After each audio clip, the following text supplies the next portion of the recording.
It's coffee time.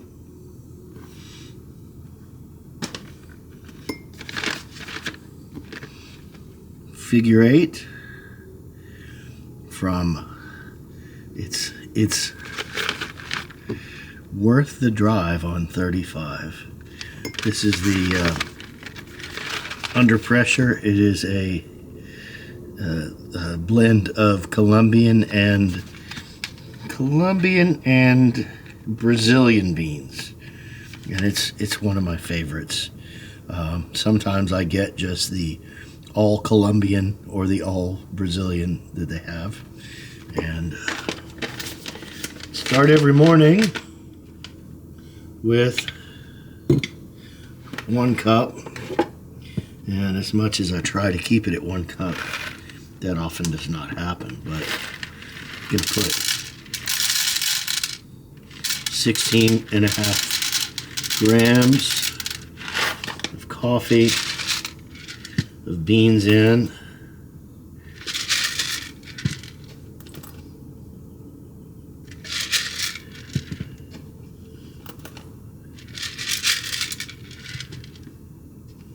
Got about 16.7 grams. Put it in the in a proper grinder. You don't want to be messing with one of those blade grinders. They will do horrible things to your beans.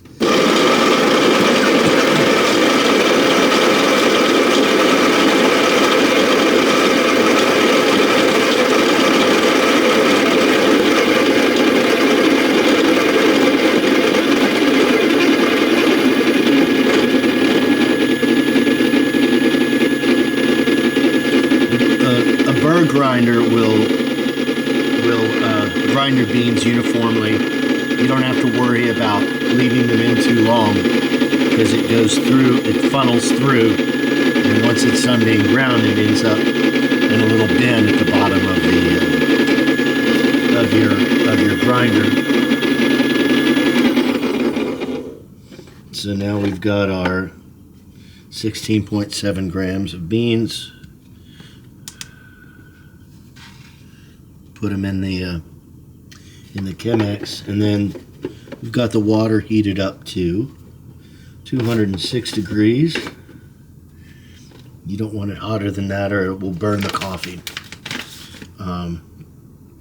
And we're going to put in 15 grams of water for each gram of coffee. We're going to start by getting a little bloom. That takes about 30 seconds. I've got a little timer here. And I put in about my first pour. The bloom is about twice the weight of the coffee. And I wait 30 seconds. It's called a bloom because the grinds expand and all these gases are released. You activate all these flavors. And now it's been 30 seconds. And then I pour again. This time I pour about half of the weight of the total weight of the water that I'm going to be putting in. So right around 120 or so grams, a little past 120. Another 30 seconds, including the time it took to pour.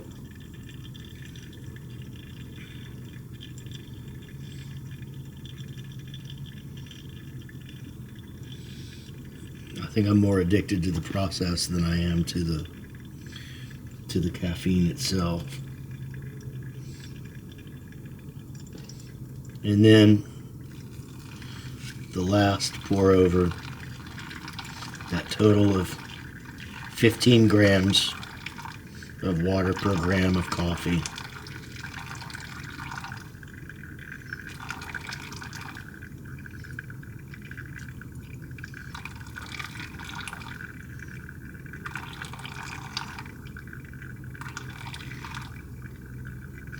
And if you do a pour over, the idea is that you start with a really quality bean, often a light roast that's going to have a lot of flavor.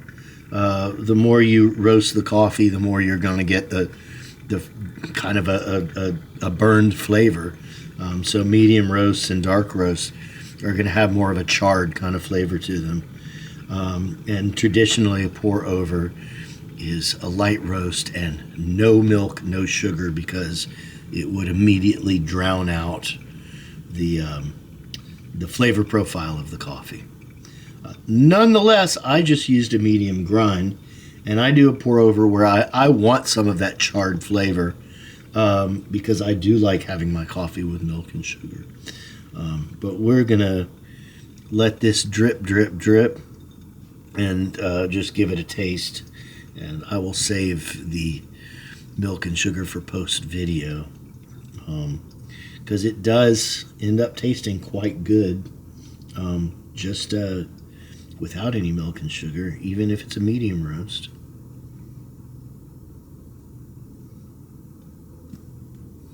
I love watching those last drips and the ripple in the coffee pot.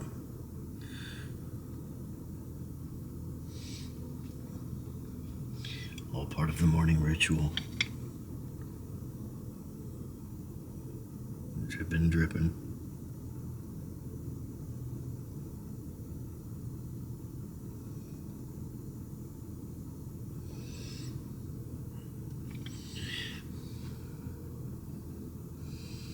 I'm going to wait until the drip is intermittent. Still moving along. And if you're doing a pour over, a lot of mornings I use a reusable filter, a little metal reusable filter. But if you're going to be a purist about it, then, which we're doing this morning, then we're going to use the Chemex right there.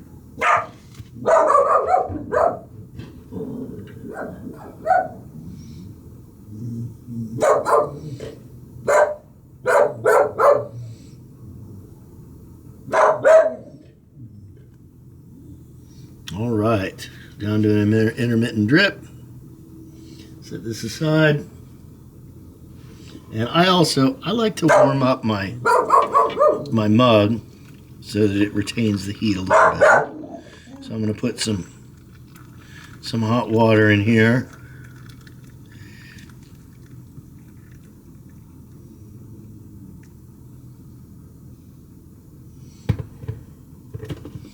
Get the inside of the mug nice and warm. Oh yeah. And finally, my morning cup.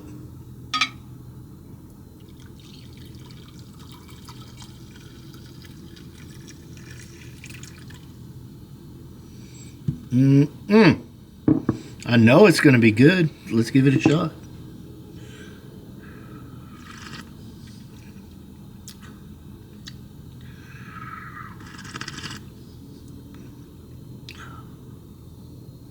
It is a tasty cup of coffee.